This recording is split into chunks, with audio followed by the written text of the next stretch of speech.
Hey all, Hipper here. So today I'm showing you how to build this magnificent, massive and very heavy shunting slash cargo train here.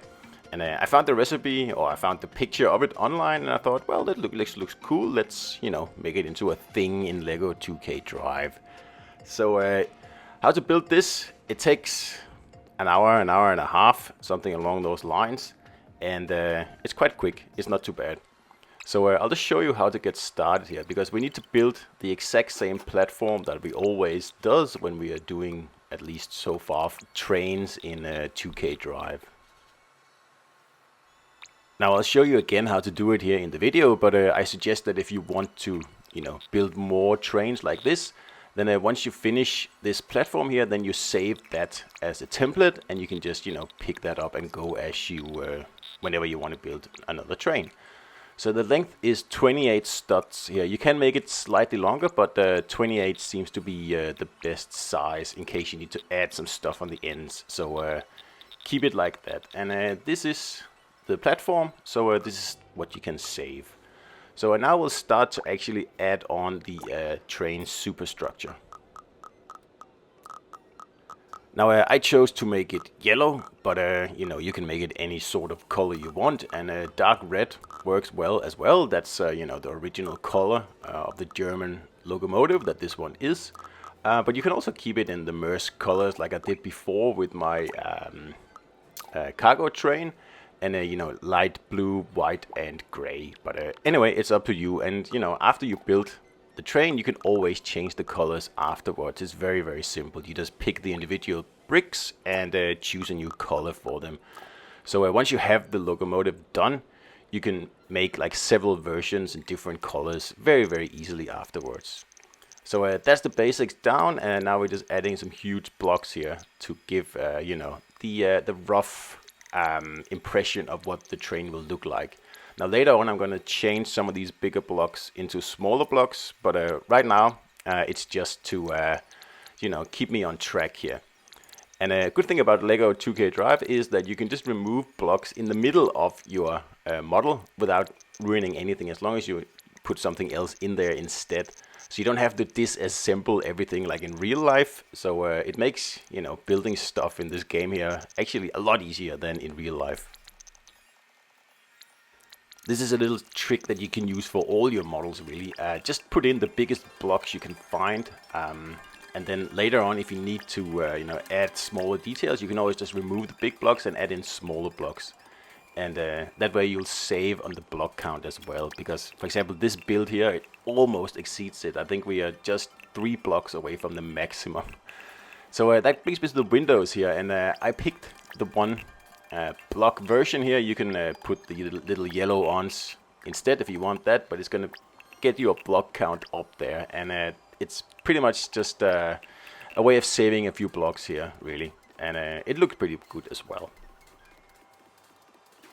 Now looking at the train here in the yellow color, I'm thinking, well, it does look actually quite good, but once I finish this model here, I'm going to change the colors into like a few different versions, I think, especially the light blue version. I think I'm going to do that one as well. So now we're just adding some layers on top here to make sure that everything is proportionally nice, because that's a problem with LEGO models. If you don't get the proportions exactly right, they just look weird, and we don't want this train to look weird. So that's why I'm adding a few extra blocks to give me some height and some other small details here. So you can see how big models like this gets the block count rising really fast. You see we're already at 150 blocks, now we're at 200, and we haven't even added any fine details yet. This is just the absolute basic build we're doing here, as you can tell. So for example here I'm removing some blocks that are already put in, and then I'm putting in smaller, more detailed blocks here to because I'm sort of working on the very minute details here. So I'm going to need the last 150 blocks to do that. So just keep that in mind when you're building these huge models here. Another tip is also don't go overboard with details, and especially don't go overboard with colors. Like you shouldn't use more than 3 different colors on a model, and in most cases 2 are actually more than you need. So here I am trying to add a little bit of an engine look to the train here, but I don't want to go overboard with blocks as well. So I'm just trying to give it that look I want, and still at the same time, you know, keep it looking smooth and also, of course, realistic.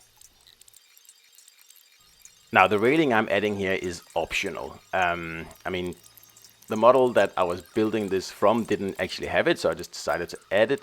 And if you're short on blocks, you can of course remove this railing here on both sides of the train because it's using a lot of blocks. So if you're running out, then that's one thing you can remove.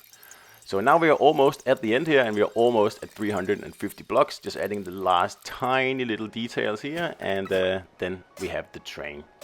So now we're just going to add some engine sounds and some horn sounds, and of course some stats to the train here, so it handles a little bit better, because this thing handles like, well, a train.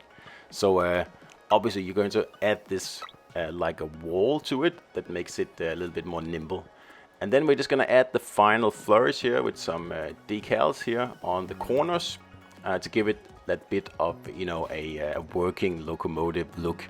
And I think this is quite a good idea. Actually, I think I'm going to do this on a lot more models, because it just gives it that extra little bit of pizzazz there. So we're almost at the end here, and this is what the final train is going to look like. And we only have 3 blocks in reserve, so we've pretty much done everything we possibly can here. So taking it out, well, it is one big heavy thing, but you know, that works really well in competitive races, I think, because no one's really going to be able to push you off the track, and you're much heavier than anyone else. And although the top speed suffers a little bit, if you add the maneuverability stats like I did, then you're going to be pretty good in this thing here, and it works well. So hope you enjoyed it, and let me know in the comments what you think, and I'll see you out there.